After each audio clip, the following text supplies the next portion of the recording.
Good morning, everyone. Welcome to another episode of Bangalore Java User Group. Thanks all for joining in the weekend. Today we'll get started with our session. Today's session, as we all know, we are going to talk about 5-star deployment for Java applications. So traditionally, Java deployments, usually when we think about deploying Java application, we talk about JDKs and JREs. This is what we usually consider. JDK is for development and JRE is for deployment. That's what we consider. And this is a very popular entry question asking the difference between what is JDK, what is JRE, or what is JVM. Can anyone tell me what is this three means? Where do you see these three? JDK, JRE, or JVM? JDK is basically a development toolkit. So it comes with all those libraries which are required for development. JRE is the basically bare minimum for running our application. So runtime environment it provides. So JDK will have a JRE also in within its within its contents, right? I think as of Java 11, they don't have a JRE. Yeah. Who answered that? Varghese, yeah. Logesh. Okay. Varghese. Yeah, Varghese. Thanks, Varghese. Okay. Maybe JVM, we will keep a question that we'll see later. Okay. But it's a subset of JDK. And we all know that Java 11 does not contain JRE because Oracle stopped distributing JREs after 8. It was kind of confusing for me. But later, one of my friends answered me saying that because it's a subset, there's no problem. What you can do is you can just download JDK into your cloud or whatever it is, and then you can call Java because it's call Java -jar. Everything will start. That's the answer that I got. But let us see what it is. Okay. What the case was, to run any Java code, you just need a JRE. But to develop and run, you need the JDK. JVM is just the process which is created when you run the Java code. Correct. Now let us look at the traditional application that we all are familiar with. In cloud, we all know from after Java 11, what we can do is we will not have anything specific to JRE. So you can just simply download Open JDK 11 and unzip it, and then start your Java -jar process. Everything will get started. And this is something that we can see in many of the production systems even today, that we'll see whether it is correct or not. And then if you look at IntelliJ, let us look at the applications that we are familiar with. We are familiar with IntelliJ or Elasticsearch. IntelliJ is an IDE. Elasticsearch is basically a search engine. Okay. Now let us look at the content of these applications. So now if you just go and after that, if you try to unzip, this is what you see. In case of IDEA, you see it contains a directory called JBR that has that bin directory. So it has all the tools, all these tools, okay? And then you can see the same thing with Elasticsearch also. It makes sense for IDEA to include JavaC. See, the moment you see JavaC, it's JDK. The moment you see only Java without JavaC, then it is JRE. Very simple formula. But now consider both the applications, for whatever reasons they have JavaC. Okay, IDEA makes sense but whereas for Elasticsearch also it has it. That is surprising because Elasticsearch is a server program.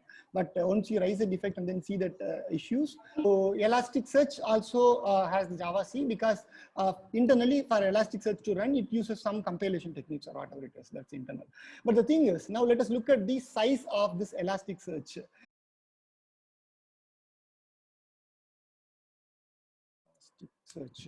So it's 495 MB.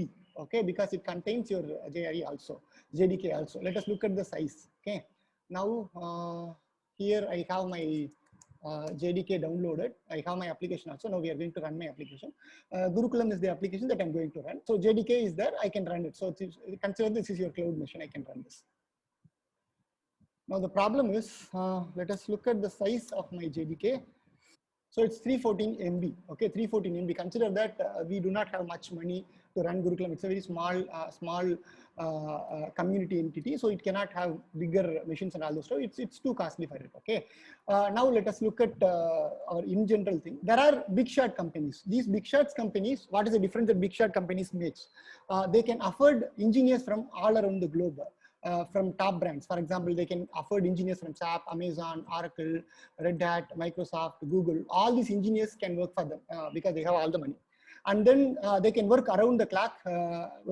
They can work around the clock, and they can work around the globe because they have all the global presence and all those stuff. This is what a big shot company can do. But this is something not, if you are in a startup or if you are in a community software, you cannot enjoy all these benefits. That's a bad part. Actually, we are very poor. Okay, let us consider that case. So now the application that you see, Gurukulam, is one of that application. So it's a community activity. It doesn't have any fund, whatever it is. But the point that we need to understand here is this is a software version 1.0. It runs on so and so Java version.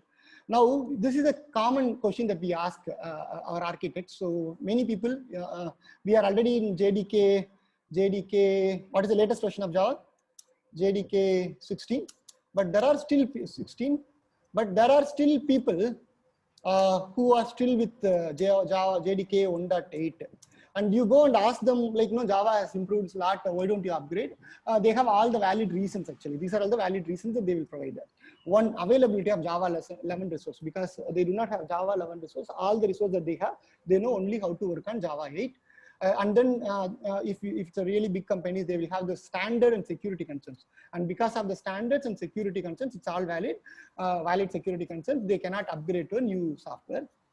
And the last interesting one is cost of upgrades, that is tech debts. Because if you want to upgrade your software to the latest code, how much of the cost that is involved, they do not have that much of a cost. And so they stick with the legacy code. That's the idea. But ultimately, these are all the things, even if these are the things that doesn't justify engineer not to upgrade, finally, this is the answer that you get. This is a working software, and everything stops there. Okay. Now let us start our journey with our session. So this is not going to be a very technical topic. Actually, this is going to be just a normal, very normal, plain, simple kind of topic. Where consider that you are going to, you need tea. Okay, you don't have money and you need to prepare your own tea. This is how you prepare. You get milk, you get tea decoction, you get sugar, and you prepare yourself, and you get your tea, and then you drink it. But consider you earn some money and you have something better than preparing a tea, something like building microservices from monolithic or something really better. So if you are doing that, then what happens is you will not have time to prepare tea, but rather you go and ask the tea shop guy, and then he will give you the tea. He will prepare the tea and then he will give it to you. Consider you have even more money, you need luxury, and that time you are actually going to a star hotel and you order for a tea, and something strange happens there. If you go to a star hotel and apply for tea, it is not like, no, they prepare tea and then they give it to you. They give you something like this, where you have coffee, milk, tea powder, everything, decoction, everything, and you need to prepare it yourself. Isn't it a clear case of cheating? Because no, I was preparing it myself, but later I had money, I had something else to do, and then I need luxury. I went to the tea shop owner. He prepared the tea for me. But now in the 5-star hotel kind of an environment, right? He's just giving it to me. I need to prepare it. Is this a cheating? Is this what is the cost of this luxury? What do I get out of this luxury? Can anyone answer? I pay more money here, but they are not giving. They don't give me tea. They just give me this. Kind of tools. I can prepare tea myself. This is clear case of cheating. So it serves the individual requirements. So exactly. Yeah, exactly. So what luxury that you get in star hotels? It's customization. That is, for example, I may not like much of sugar, so I can put less sugar. I may not like much of a decoction, or I may like much of a decoction, I can put more decoction for me. So it's about individual customization that gives the luxury. Now, if we can map that with the technology, right, it's very, very easy to understand what is happening in these languages, including Java or other languages. Actually, they are going towards more of a customization that you can make it yourself. That's the idea. Okay, now let us see what is this, what we can optimize here. I'm going to run my application. It's basically a Spring Boot application. Let me run this Spring Boot application from JDK. So application should start properly. Content, home, bin, Java, char.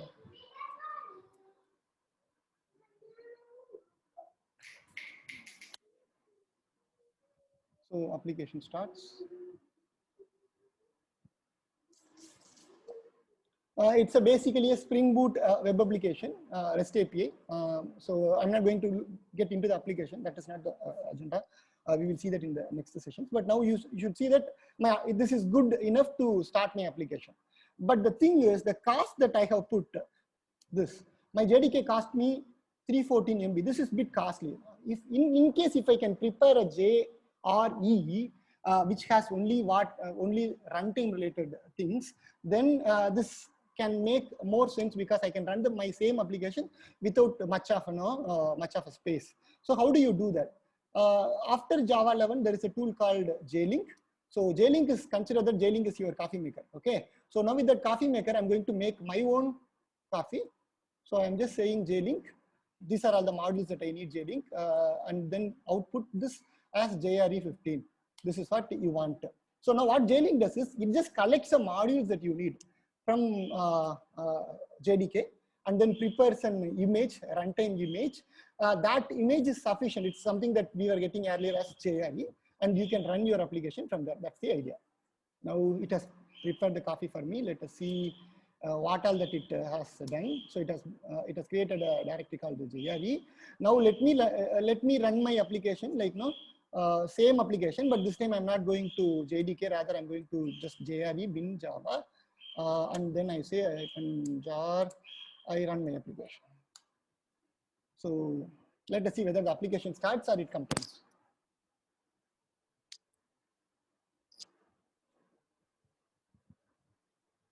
So what we see here is it is not complaining, it's just starting. What is the difference that we have made considering the old one and this one is very simple. We can just see the size of these two things. From 314 MB, all that I need is just 89 MB of size. So this can save your storage, and then it can save the time of IO and all that stuff. That's okay. But this is sufficient. No, what am I doing? I'm not doing IntelliJ IDEA. I'm not doing DBeaver kind of a desktop application, which means I will not have any UI elements. But in Java, Java is a huge software, right? It has JDK for desktop application. It has server applications, a lot of stuff. So I don't want anything, any of that stuff. I just need only what I need for running my Spring Boot application. So in that case, all that I do is just consider this case. I don't need JDK stuff. I don't need this Java doc. I don't need this jar tools. I don't need desktops. All these things that's not required for me. So what I do here is I removed all that stuff, and then I'm making a custom image called JRE. Please prepare it only for my Spring application. Let us just ask this guy. So this time I'm saying prepare the coffee, but I don't want more Tcaching. I want only less Tcaching.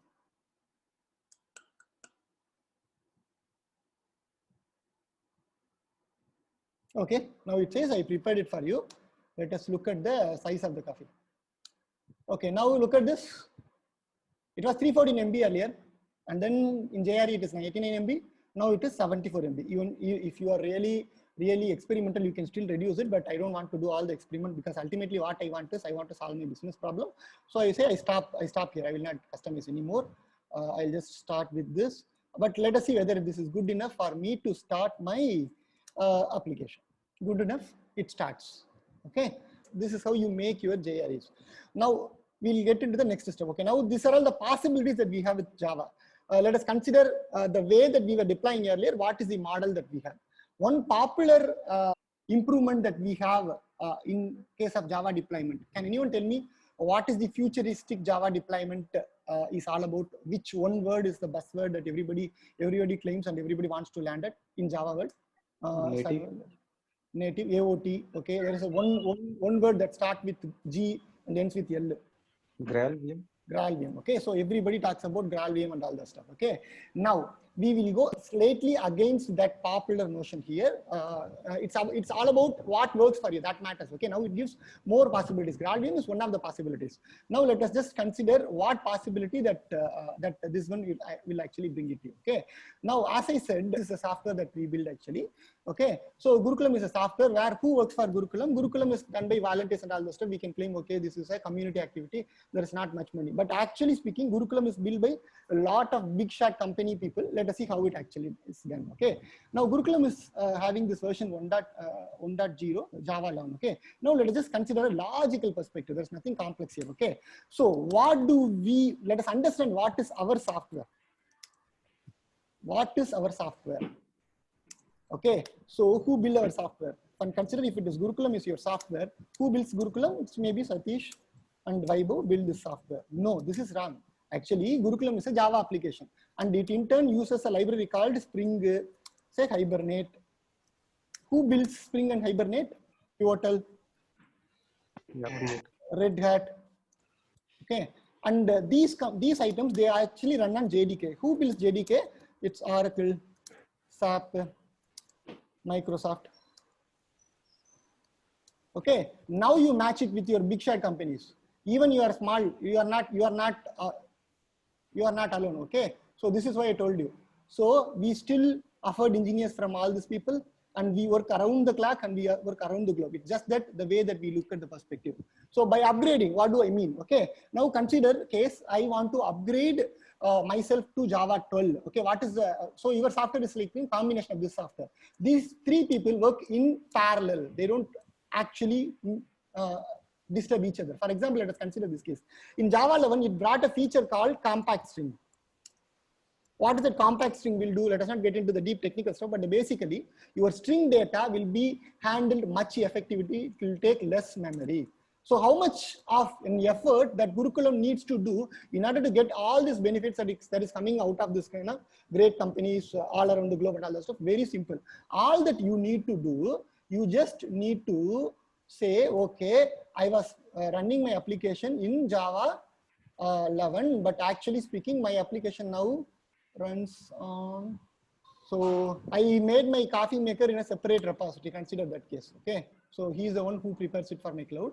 So all that I do is I just go and tell him across my organization. Of course, in here there's only one machine, but then in case if it is lot of machine also, it doesn't matter.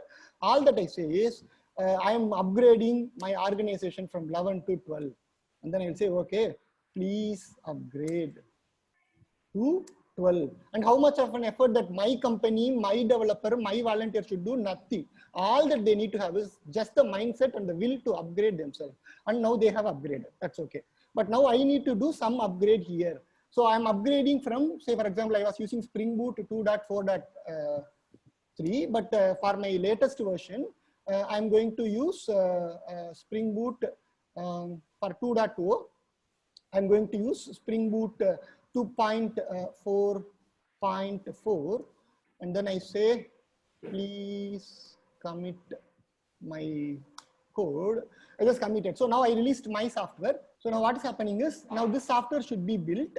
The advantage that we have here is, for this release, we have taken advantages from Pivotal, all these people actually, they improved it. Because if you look at the Spring release cycles, the one advantage that you get in the new latest versions of Spring is, Spring Boot is making the jar more Kubernetes friendly. So it is like, no, they are making it cloud ready, and it is just free. I don't need to do anything here.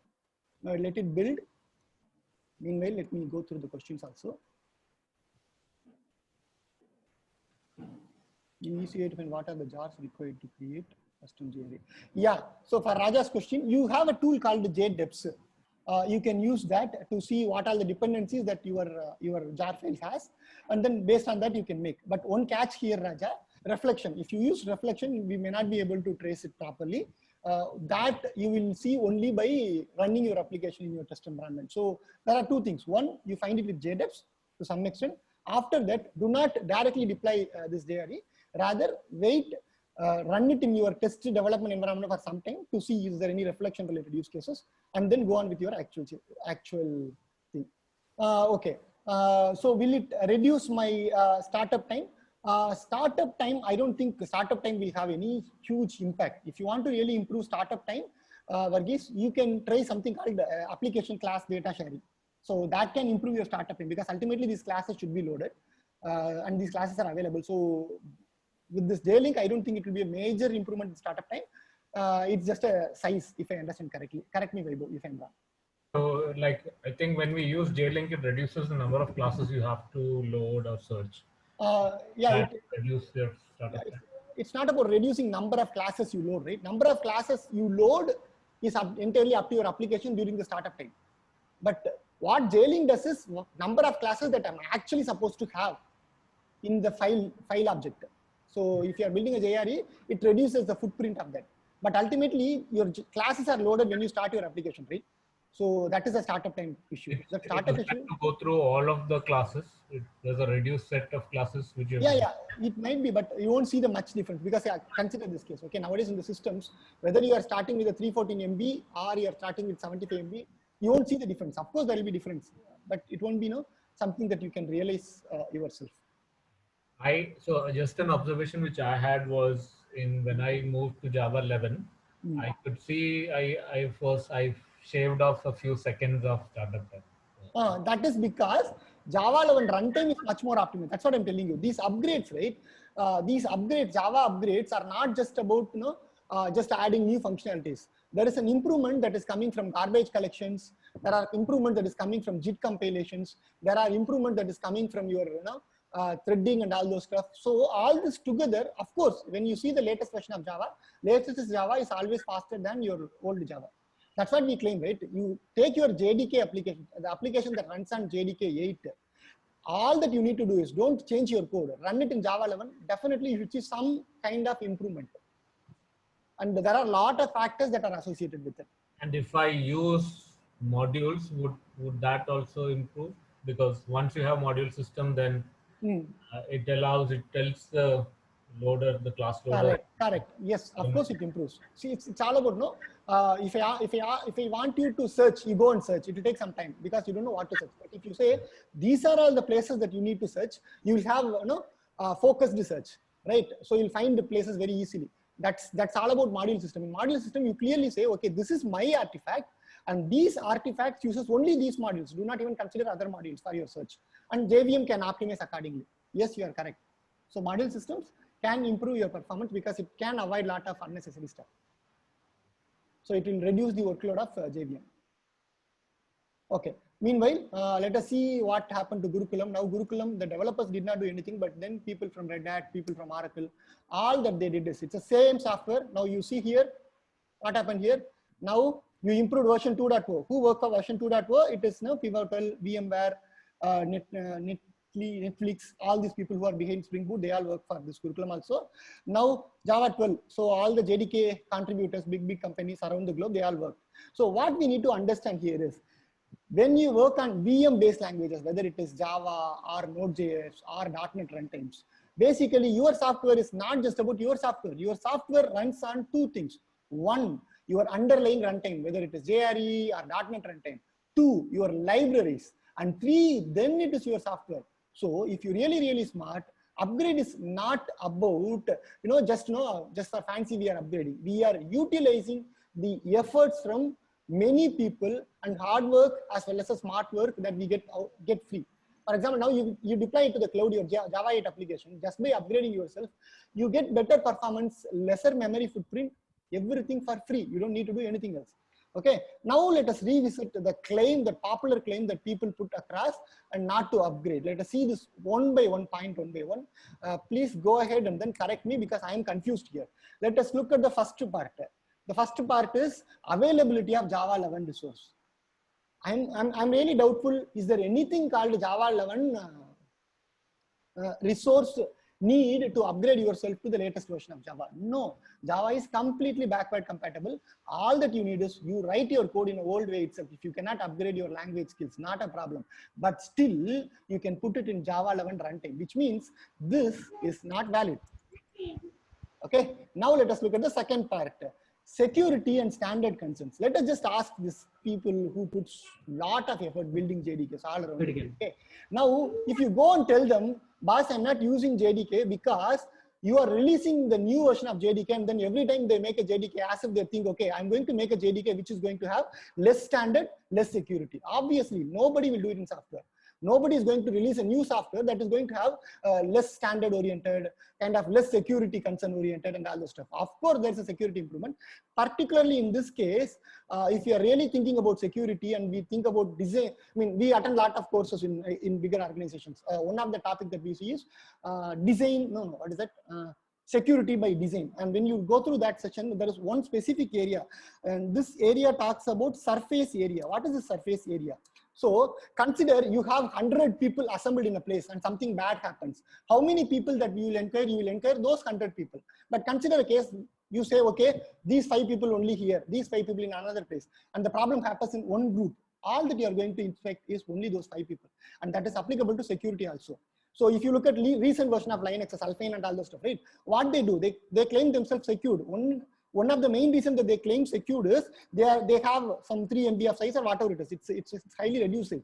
What is that reduced size means? They have only lesser elements, lesser libraries. Lesser libraries means lesser footprint. Lesser footprint means lesser surface area, which means going with lesser minimal footprint is always highly secured. So not by going all the JDK related items and then you suspect each and every part later. That is not security. So the idea is the recent version of, it's not Java, any software is going to be on standards, on security concerns. So if anybody claims that standard and security concerns, please consider, try to educate, otherwise keep some distance from them.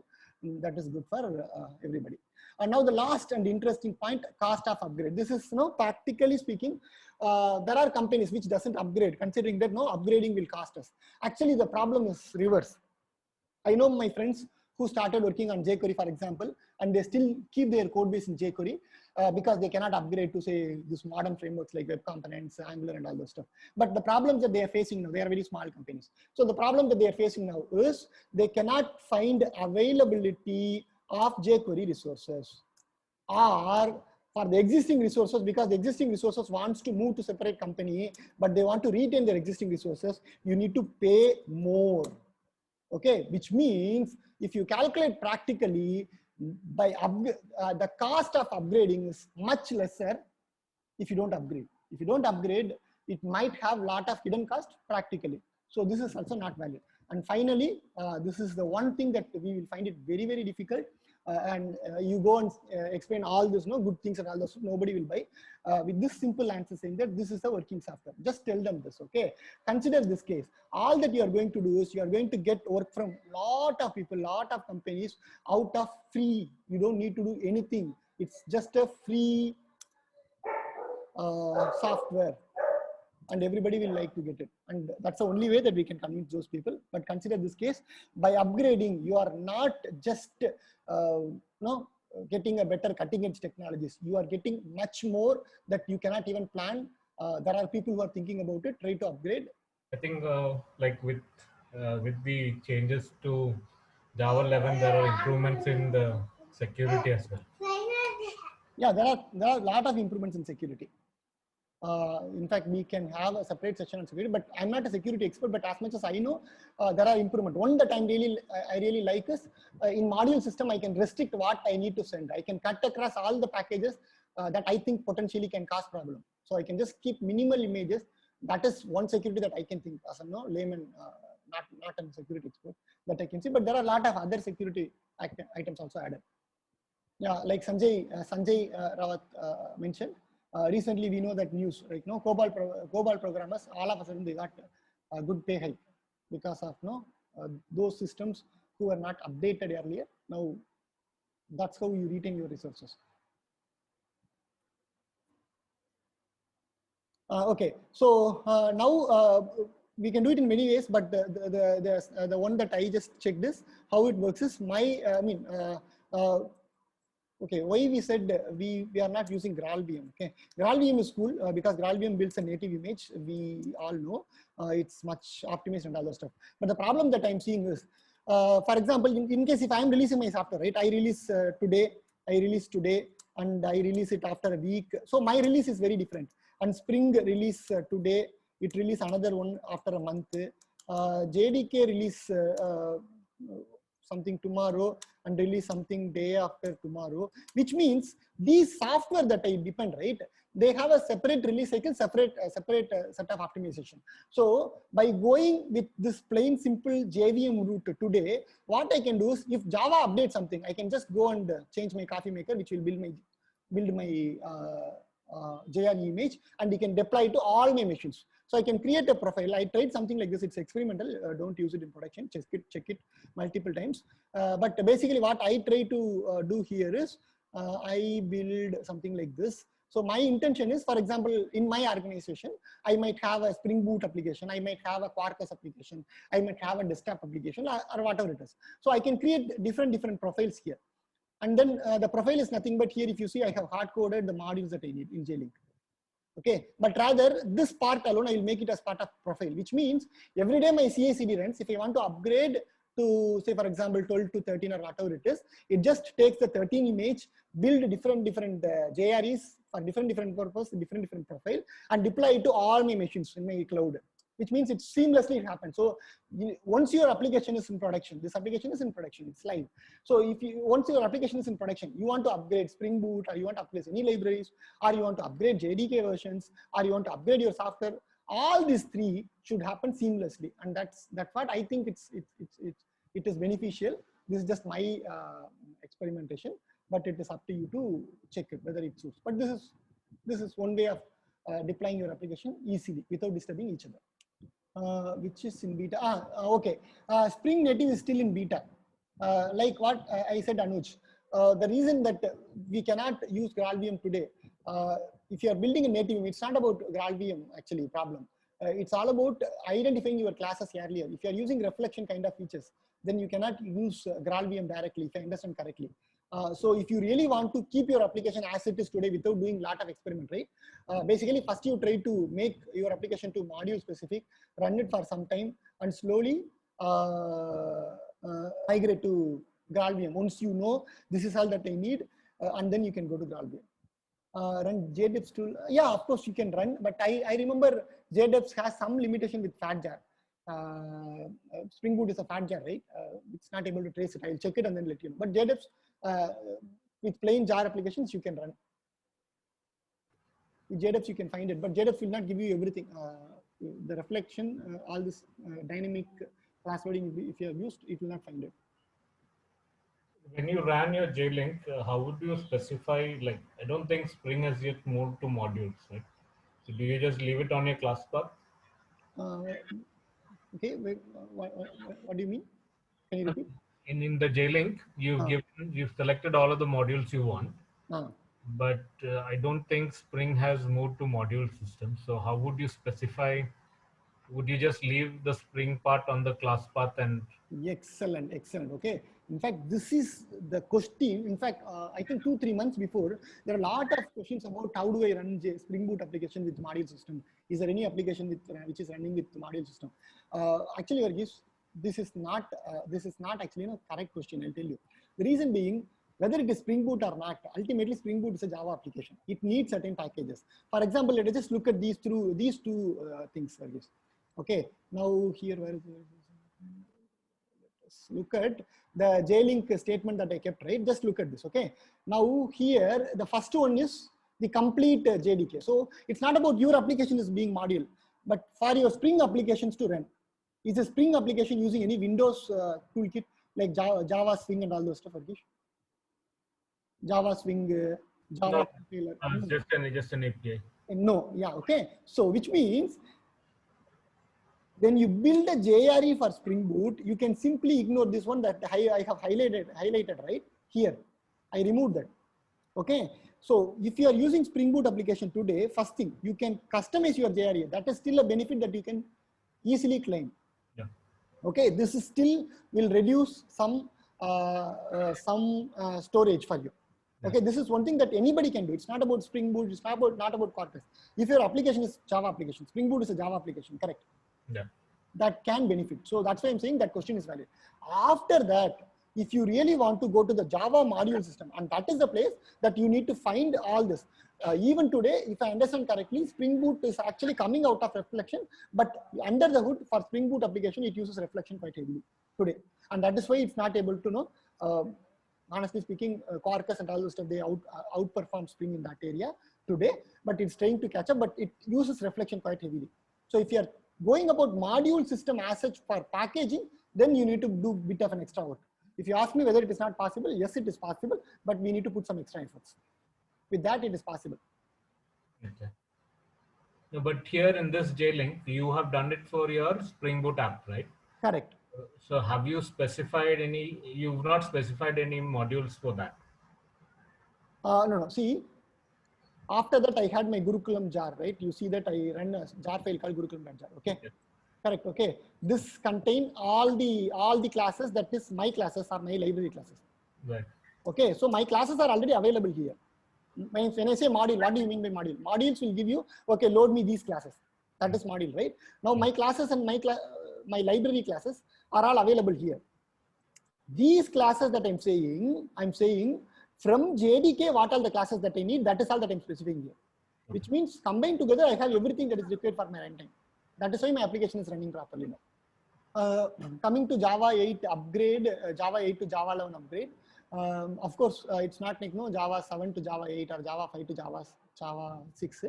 There are something that you will see that it's actually breaking, but there are tools that will cover. It will not be an excuse as such, but now there are more help that is coming in Stack Overflow and all those stuff. But it's very easy, but there is some effort that you need to do.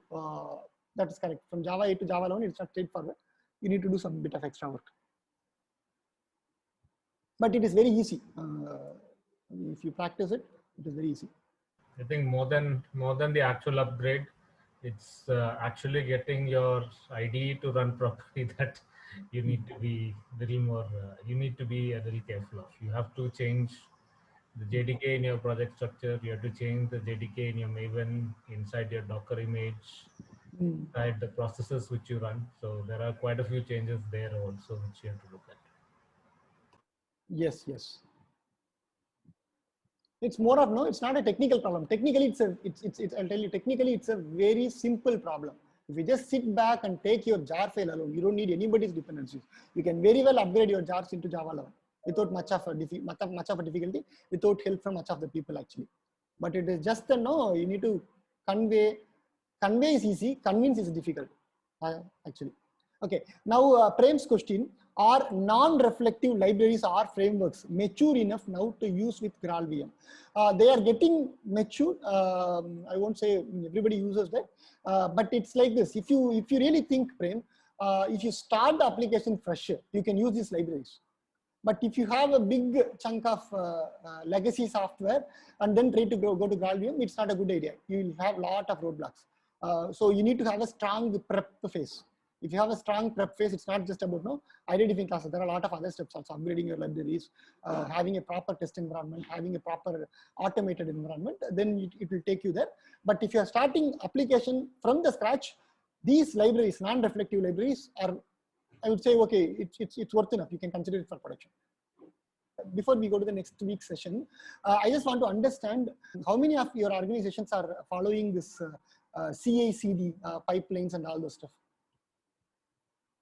In case if you are practicing CI/CD, please in the chat box put the tools that you like to learn. What are the CI/CD tools that you use in your project?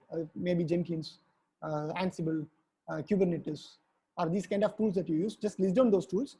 Maybe in the next week we will conduct one more practical session on how this CI/CD systems work. We'll try to cover all that also. We'll collect all this. So already Jenkins, Kubernetes, Docker, Jenkins, UCD, Azure DevOps. Okay, good. Ansible, anybody uses Ansible? Terraform. Okay, so next week we will have one session on Flowable. Rajadhari Krishnamurthy, who is an architect. Vaibhav? He will take that. And after next week, probably I will consider another session. We will use the same application. As I keep saying, we will not build a complex software and try to learn. Rather, we will build a very simple software. So the application that you see today, this Gurukulam, it's an open source. I will make a continuous integration deployment with this only. I will share the source code at that point in time. You can practice it yourself also. But that next session will be continuation of this session. So try to clarify all the doubts for this session. Next session I will take it next week, next to next week.